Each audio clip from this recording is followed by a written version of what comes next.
Hello everyone, শুভ সকাল। কেমন আছো তোমরা সবাই? এখন বাজে সকাল 6:30। এখন সোনা বাবাকে নিয়ে যাচ্ছি স্কুল থেকে এসে সকালের খাবার বানিয়ে নিয়ে যাচ্ছি।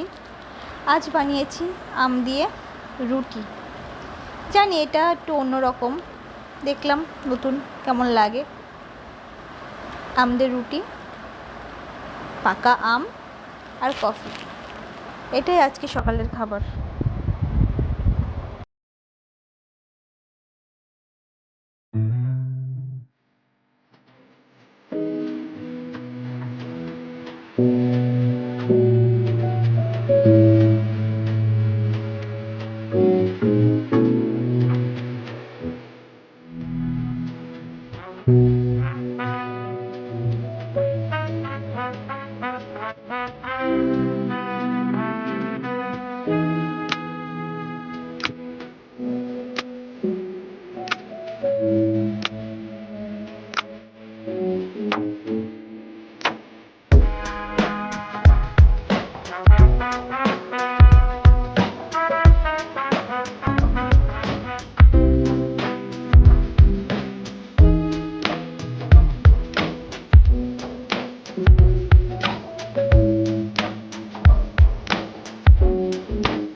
তো খাওয়া দাওয়া করে সোনা বাবাকে স্কুল থেকে আনতে গেলাম। সোনা বাবাকে স্কুলের থেকে নিয়ে একটু বাজার করতে গিয়েছি। বাজার টাজার করে বাজার নিয়ে বাড়ি এসেছি। এসে একটু ফুল তুলে বলছিল গাছ থেকে না আছে আমার সোনা বাবা বললাম ফুল তুলছি। বাচ্চা মানুষ জানো তো, আমরা সবাই শুনেছি যেখানে পরিবেশ চাই উড়াইয়া দেখো, তার পাহিলে পাইকেও পারো অমূল্য রতন। কথাটা শুনেছি কিন্তু কখনোই বিশ্বাস করিনি।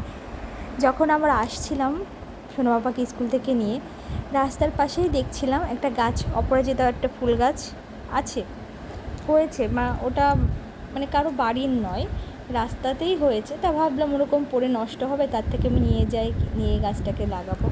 তাই নিয়ে আসলাম গাছটাকে। আমার এই গাছ জিনিসগুলো খুব ভালো লাগে। মানে একটা আমার যে সব থেকে ভালো লাগার কিছু বলে থাকো সেটাই গাছ।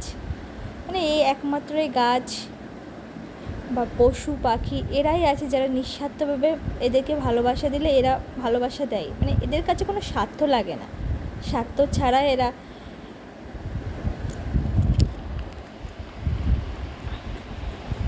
তোমাদের সাথে থাকে বা আমাদের সাথে থাকে।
যাই হোক, অনেক বড় বড় কথা বলে ফেললাম, জানি এটা শুনতে একটু অন্যরকম লাগছে, তারপরেও বললাম।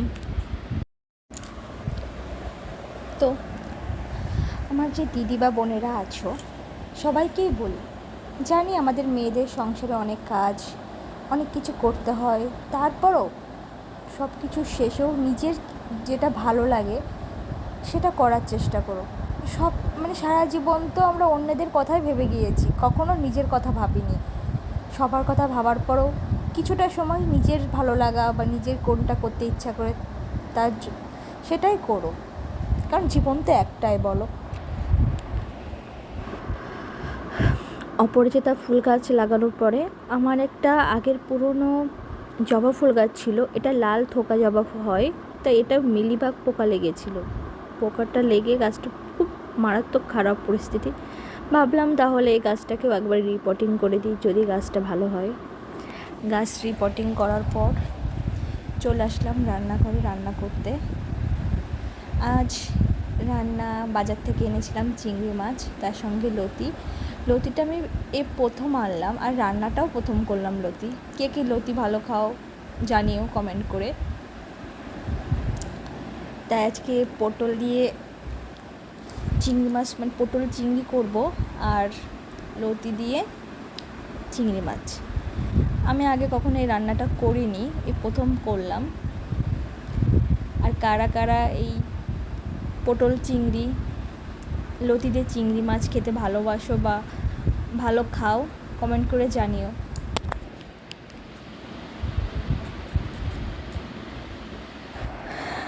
তো এখন চিংড়ি মাছটাকে লাল লাল করে ভেজে নিই, চলো পরে আসছি রান্না করে, আবার রান্না করে নিই।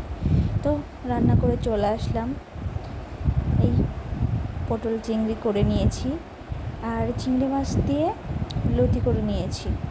চলো দুপুরে খাওয়া দাওয়া করে নিই। তো খাওয়া দাওয়া হয়ে গিয়েছে, এখন রান্নাঘরটাকে সুন্দর করে পরিষ্কার করে নিচ্ছি, কারণ আমার অপরিষ্কার জিনিসটা একদম ভালো লাগে না। রান্না করার পর রান্নাঘরটা বেশ গুছিয়ে পরিষ্কার পরিচ্ছন্ন করে রাখবো, দেখেও ভাল লাগে, আর আমার মনে হয় এদের ঘর মা লক্ষ্মী ঘরে বিরাজ করে। তো বন্ধুরা, সবাই ভালো থেকো, সুস্থ থেকো।